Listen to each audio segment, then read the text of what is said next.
Hey everybody, what's going on?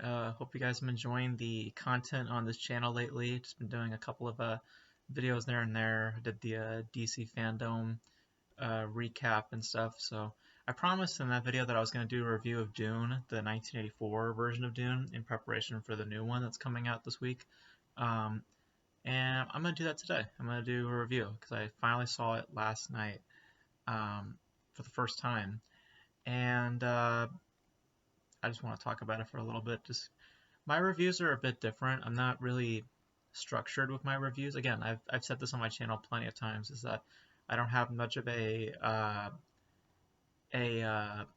consistency when it comes to my reviews. I don't have like any through line. Like let's talk about the positives or negatives. I'm like, I've done away with that. I'm just gonna just kind of spell out my thoughts on camera versus having some flow to things.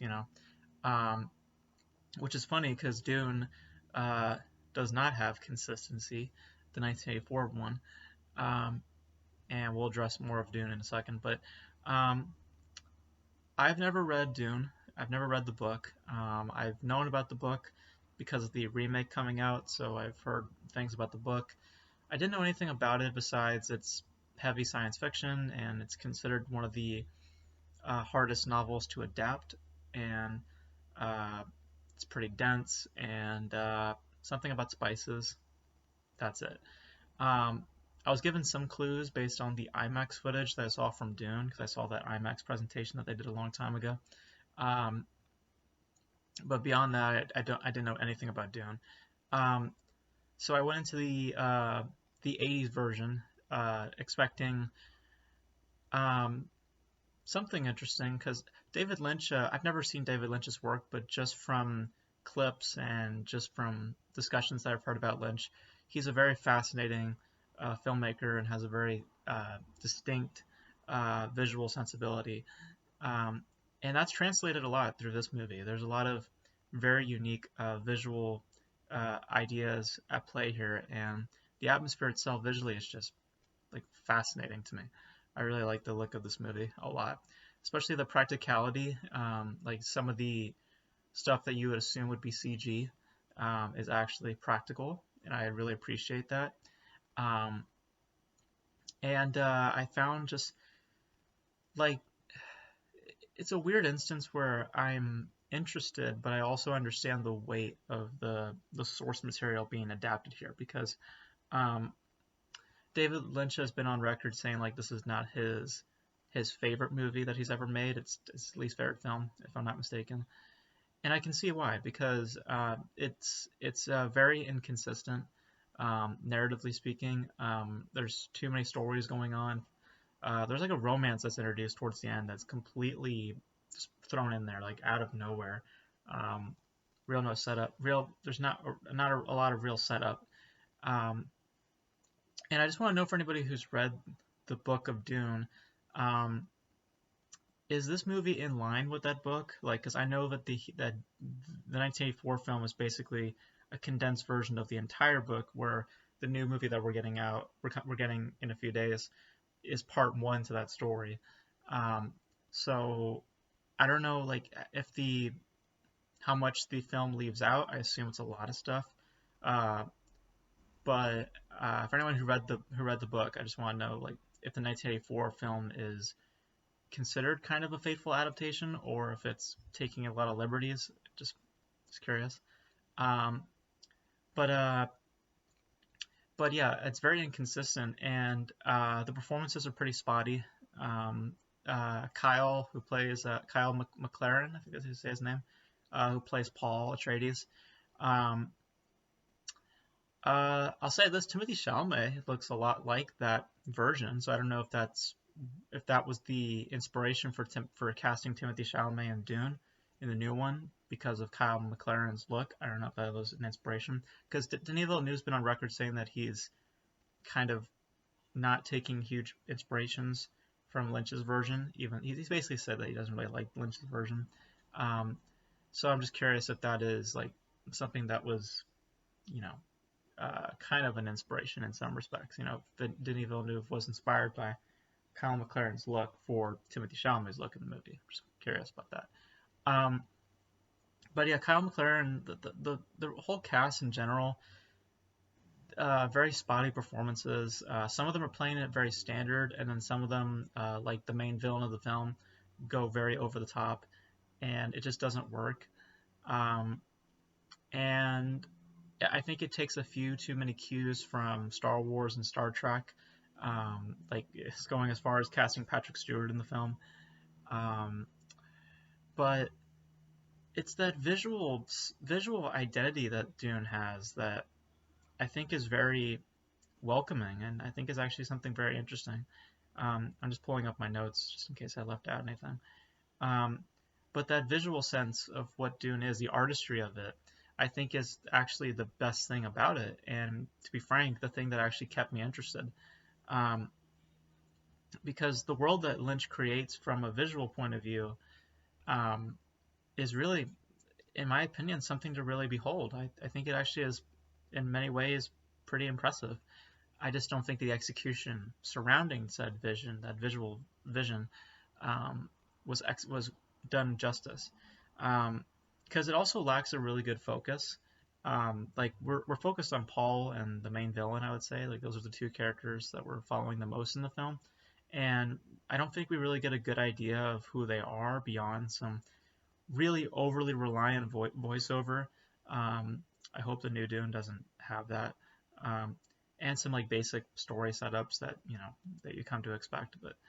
Um, but more importantly, my biggest issue with the movie is that a lot of the story feels incomplete, which is strange because if I swear I think the movie is meant to be a condensed version of the whole book. I don't think it's meant to be just part one of something. Like I'm pretty sure it's just meant to be the whole book. Um, and a lot of it just feels incomplete and oddly undermined at the same time. Um, like as I mentioned, that romance just comes out of nowhere, and there's this element called the water of life, which really makes no sense. When you watch the whole film, it makes no sense. They don't really give much clarity to what the rules are with that particular element. Um, and with aspects like that, you'd expect to be there on an emotional level, and you just feel rather distant from all the drama, um, especially at the climax. Like to me, like the climax is probably the greatest example of inconsistency in Dune because it's very choppy and um, it feels like they just kind of just needed things to end rather quickly, um, and like I get a big sense that David Lynch was under a lot of stress making this movie, because I think that he was um, he just kind of fell, and could never really conquer the mass of the story that he was wanting to tell. Because Dune is such a huge book and has so many um, uh, dense mythology, and I could see it all being just trying to be displayed in this movie. But I just think that his overall execution was lacking in a lot of ways. Um, and I don't blame him for saying that this is his least favorite film because I could see why. It's kind of a mess, but strangely enough, um, I I acknowledge it has a lot of flaws, and I acknowledge that um, it's not a perfect film by any stretch of the imagination, and it by standards it's probably considered a bad movie. But through all those flaws, I this unique visual sense that Lynch brings to it, I think is actually very fascinating to me, and actually is what it was the one element that was preventing me from hating it.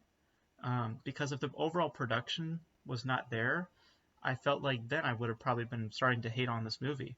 But since there is a certain visual spectacle of it and the overall production design, again, the practicality, the costumes, um, since those elements are here, I found myself interested. And I wrote this on Letterboxd. Like the best way to describe Dune, in my opinion, if I were to like pick a ice cream flavor, was vanilla, um, because it's calming, oddly enough, and has a very mellow taste, but doesn't have much to offer beyond that. And even though it is limited in feelings, I actually do enjoy that that limitations to a certain degree. And again, I acknowledge it's very flawed in design, but I can't really escape the overall impressions that the film gave me from a visual medium. Um, so it's not a great movie. It's very flawed in some ways. It's kind of a mess, but because of the production that Lynch created and the the the clear passion for wanting to create a functional world in this movie is what kept me in some ways entertained.